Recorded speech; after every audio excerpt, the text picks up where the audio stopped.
Look at any image of Our Lady that you love, the one on your wall, the one on the holy card your mother pressed into your hand, the one above the candles at your parish. Look at her hands. They are folded, palms together, fingers pointed gently toward heaven, not clasped, not lifted, not reaching for the person beside her, just folded the way a child folds them, the way you were taught before you could read. There is a reason the Church put that image in front of you 10,000 times. And tonight I want to tell you what it is. Because there is one small thing you do at Mass every single week, and I think you have quietly wondered about it for years. When the priest says, "Let us pray as our Savior taught us," and the whole church begins the Our Father, what are you supposed to do with your hands? Nobody ever told you. And so you look around, and here is what you see. I'm Deacon Thomas Brennan. I have served at the altar for a long time now, and I have taught the faith for 40 years. And I want to take one small worry off your shoulders tonight, for good. Because this is not a small thing to you. You have felt it.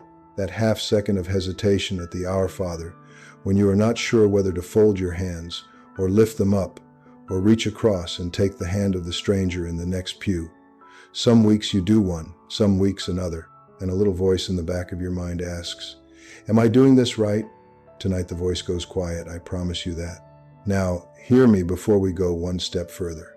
Whatever you have been doing, you have not committed a sin. You have not done anything wrong. Nobody handed you an instruction book on your way into the pew. If your hands have been wandering for 50 years, that is not your fault. It is simply a thing nobody explained. So let me be the one who finally does. Let us start with what you actually see in a Catholic church at the Our Father. Look around next Sunday and you will find 3 different things happening in the same room at the same moment. Some people fold their hands the way Our Lady folds hers. Some people open their arms and lift their palms toward heaven the way the priest does at the altar.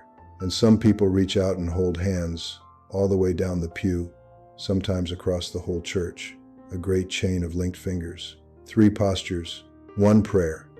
And most people, if you ask them why they chose theirs, could not tell you. They are simply following the person in front of them. And that, right there, is worth pausing on, because it is the whole reason a video like this needs to exist at all.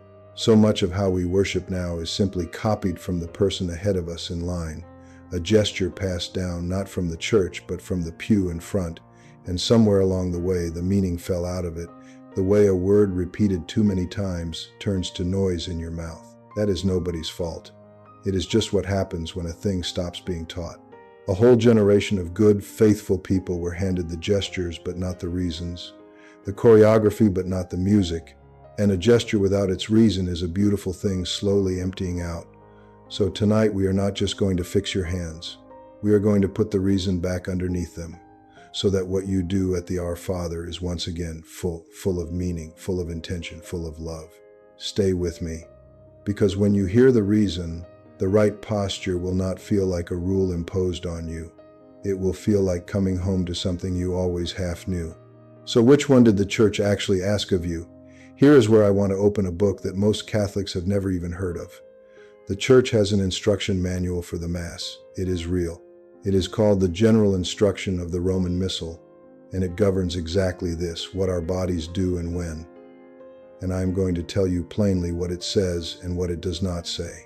Stay with me, because the answer settles the whole thing. The lifting of the hands, palms open, arms spread, that beautiful gesture has a name. It is called the Orans posture.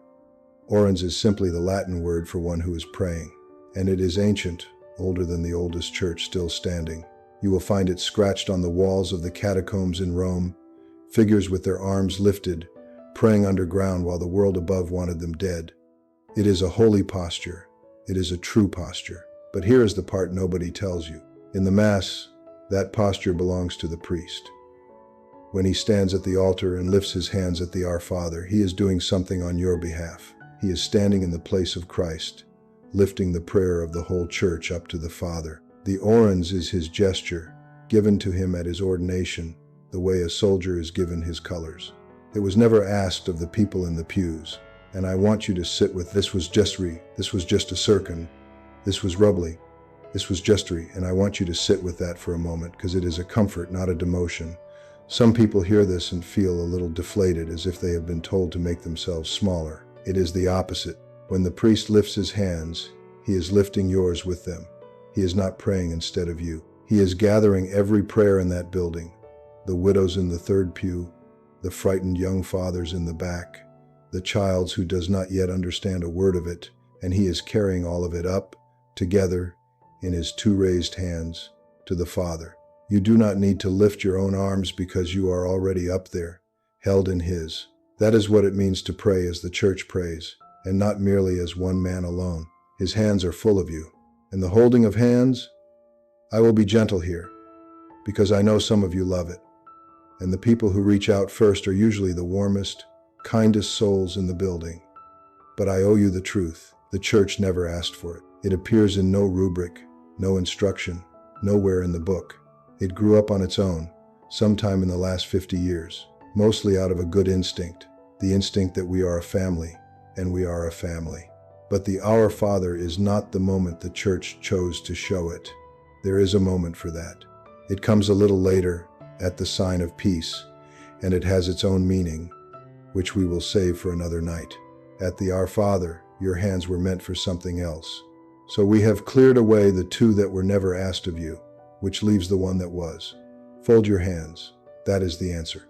That is what the Church quietly assumed you would do. The same thing you were taught as a child.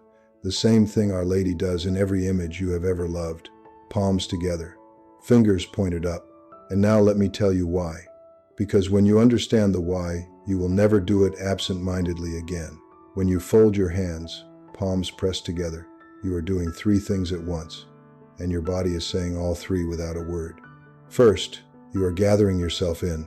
In a world that pulls your hands 100 directions all day, you draw them to the center of your chest, over your heart, and you say, right now, everything in me is turned toward one thing. Second, the fingers point up, not out at the world, up, toward the Father you are about to name. Your very hands become a small arrow aimed at heaven. And third, and this is the one that undoes me every time I think of it, folded hands are surrendered hands. Open hands can grab, can take, can hold on. Folded hands can do none of that. When you fold your hands, you are telling God, I am not holding on to anything. I am not reaching for anything but you. My hands are still, because for these next 60 seconds, I want nothing but your will. Thy will be done. Your hands say it before your mouth does. Now, I can hear some of you thinking, Deacon, is this not a great deal of fuss over where a person puts their hands? Does God really care about my fingers?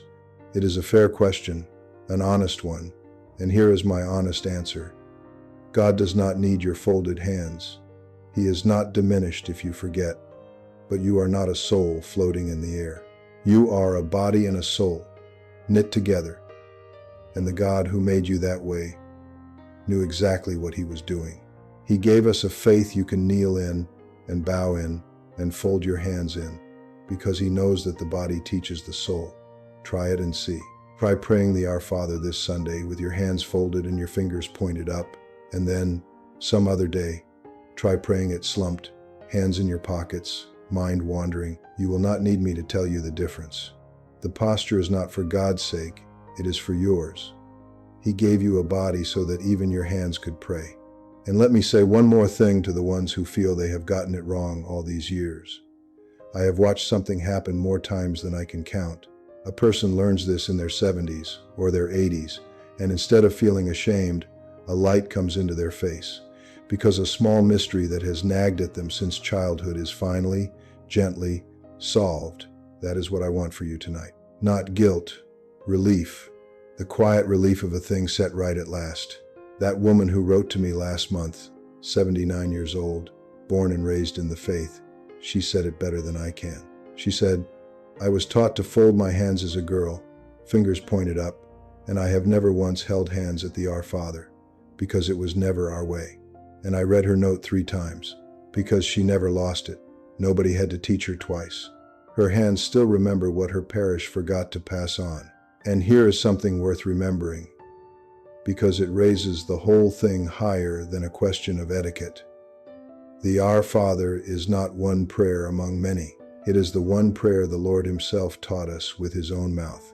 When the apostles came to him and said, "Teach us to pray," he did not hand them a method or a feeling. He handed them these exact words: "Our Father, who art in heaven." So when you pray it at Mass, you are not saying a prayer that a bishop wrote, or a saint composed, or a committee approved. You are saying the words of Christ back to his Father, who is now, because of him, your Father too. That is a staggering thing. It deserves more than wandering hands. It deserves your whole body gathered and still and pointed home. The gesture is small. What it honors could not be larger.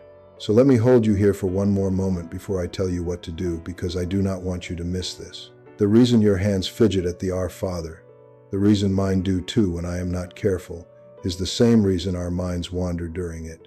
We have said it 10,000 times, and familiarity has worn the wonder off it, the way a coin goes smooth in a pocket. Folding your hands is one small way to put the wonder back. It is a way of telling yourself, "This time I will not sleepwalk through the greatest prayer ever spoken. This time I am awake. This time I mean it." And while your hands are folded and still, let me give you one more small thing to do with them, or rather with your whole self, that will deepen the whole prayer. As you pray each line, let your folded hands remind you that you are not asking as a beggar shouting at a stranger, but as a child speaking to a Father who loves you. Our Father, feel the hour, because you are praying it shoulder to shoulder with every soul in that church, and with the whole church around the world, and with your own mother and father who prayed it before you, some of them now on the other side of the veil, praying it still. When you say, "Give us this day our daily bread," you are asking not only for the food on your table, but for the bread you are about to receive at that very altar, the bread of life. And when you say, "Forgive us our trespasses, as we forgive," your still hands can be a small examination. Is there anyone I am still holding a grudge against, still refusing to let go of? Folded hands are open hands turned toward mercy. You cannot clutch a grievance and fold your hands in surrender at the same time. The very posture asks you to let it go. That is what I mean when I say the body leads the soul. Give your hands one holy thing to do, and they will start teaching your heart how to pray. Now, I promised you this would settle the thing, and I want to make sure it does. So here is what you do this Sunday. When the priest begins, "Our Father," you bring your hands together, gently, over your heart, fingers up, and you let them be still. You do not need to make a show of it. You do not need to correct the person beside you. And please, please do not. If your neighbor reaches for your hand, take it kindly, smile and let it go. We win no souls by snatching our hand away from an old man who only wanted to feel less alone. Reverence is never unkind, but for yourself quietly you fold your hands, and you let them preach the little sermon they were always meant to preach. I am gathered. I am aimed at heaven. I am holding on to nothing but you. Do it once, and it will feel like an effort. Do it for a month of Sundays, and it will begin to do itself, the way your hand finds the holy water at the door without your telling it to. And here is the strange grace hidden in it. The stillness in your hands will start to spread. It will travel up your arms and into your chest and settle your breathing, and before you know it, the restlessness you carry into that pew from a restless week will have quieted, all because you gave your two hands one small, still thing to do. I have seen it in people's faces. They come in scattered, carrying the whole world on their shoulders. And somewhere in the folding of the hands and the pointing home, the shoulders come down. That is not magic. That is a body remembering how to pray, and a soul following it home. And if some Sunday your hands will not fold, if arthritis has curled them, if one hand rests on a cane and the other on the pew rail just to keep you upright, do not grieve it for a second. God reads the intention, not the posture. A soul that would fold its hands if it could is folding them already in the only place that finally matters, which is before his throne. Your willingness is your worship. He sees it perfectly.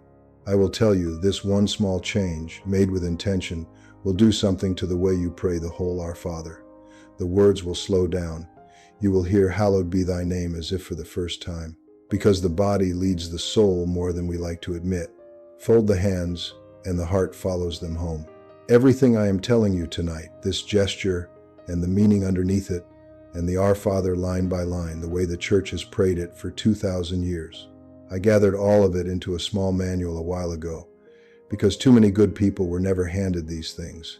It is called How to Be a Good Catholic, and if tonight left you wanting the rest, the whole of it, it is waiting for you in the description below. I made it for exactly the person who has wondered, quietly, all these years. Pray as the Church prayed. That is the whole of what I am trying to give you. Before I let you go, I want to hear from you, because you are the ones who keep this faith alive in your own hands.